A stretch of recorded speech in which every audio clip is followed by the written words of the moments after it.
Mr. Erasmus, Chad, how are you this afternoon? really well and you. You got time for a chat? Absolutely, come on board. Thanks so much. Welcome on Ailul. Thank you. Johan, Yes, apart from Chad. being the managing director at Glencarlo Wine Estate, tell me, you also got a new job here at the Royal Cape Yacht Club. Tell us a bit about that. Yeah, Chad, thanks. For my sins, I've been serving on Inside House and in GenCom now for a couple of years. And this year was asked to take on the role of rear Commodore Inside House. So yes, it's a new role and some new responsibilities. But fortunately for us, we have a long-standing team in place. So it's nothing major change. Yeah. And tell me a little bit about your past. How did you become MD of world-renowned Glencarlo Wine Estate?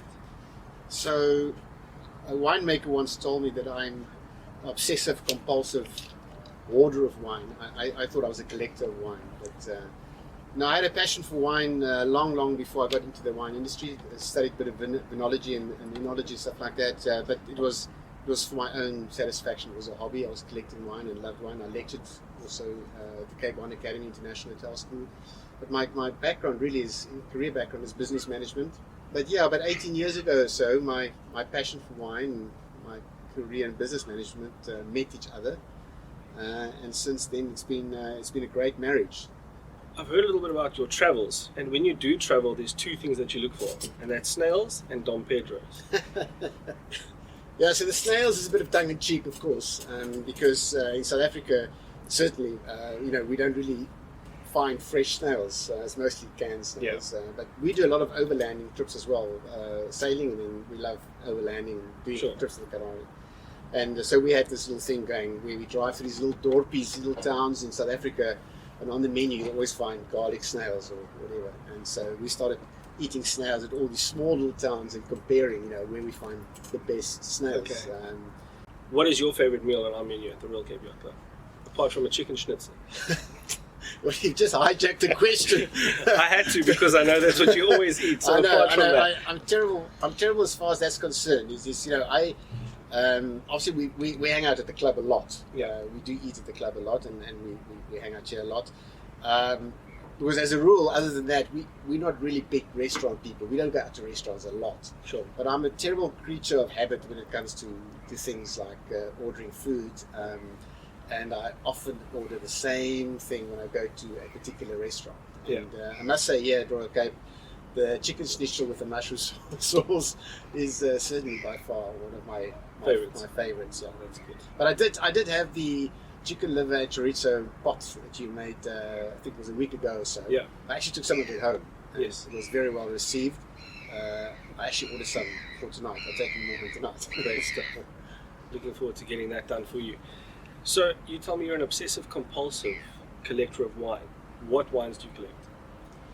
Do you have a specific? Well, no, from all over the world, really. It's become expensive to collect some of the international wines these days. But I'm very fortunate, very spoiled, I suppose, and blessed at the same time. But I really have travelled, all over the world, and so that always gives me opportunities to buy international wines as well. But I do love Chardonnay, of course, and Glencarlo being a premium Chardonnay producer.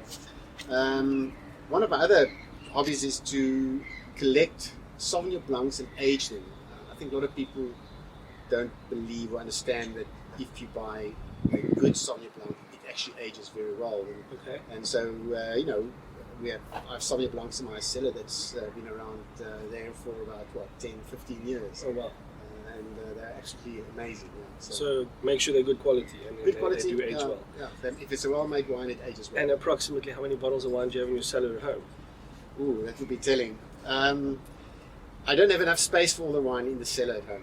But what's at home is probably around 500 bottles, and then the rest, I fortunately, we have obviously cellar facilities at the estate, so the rest is in there.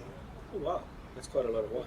So Johan, with your 500 bottles of wine in your cellar, spread amongst Ilul and your cellar at home, what is your holy grail that you have? Well, I've drunk some of them during the lockdown, but I would go so far and say that I think the best wine I've ever had in my life was a Joseph Drouhin Claude Mouche. It's a Chardonnay from Burgundy. At the moment, I have a collection of small single vineyard or single pocket Shirazes from Australia, which I've been aging for a special tasting with the right people, and we were actually planning on having it earlier this year, but with lockdown it hasn't been possible. But, so that, I think, is probably one of the little holy grails that's hiding in the bottom of the cellar right now. Okay. I appreciate all the information you've given us and letting us get to know you a little bit better. And I really look forward to your wine and restaurateur expertise here at the Royal Cape Yacht Club. I've got a feeling that everyone is going to work really well with you, and we're only going to better things from here on out.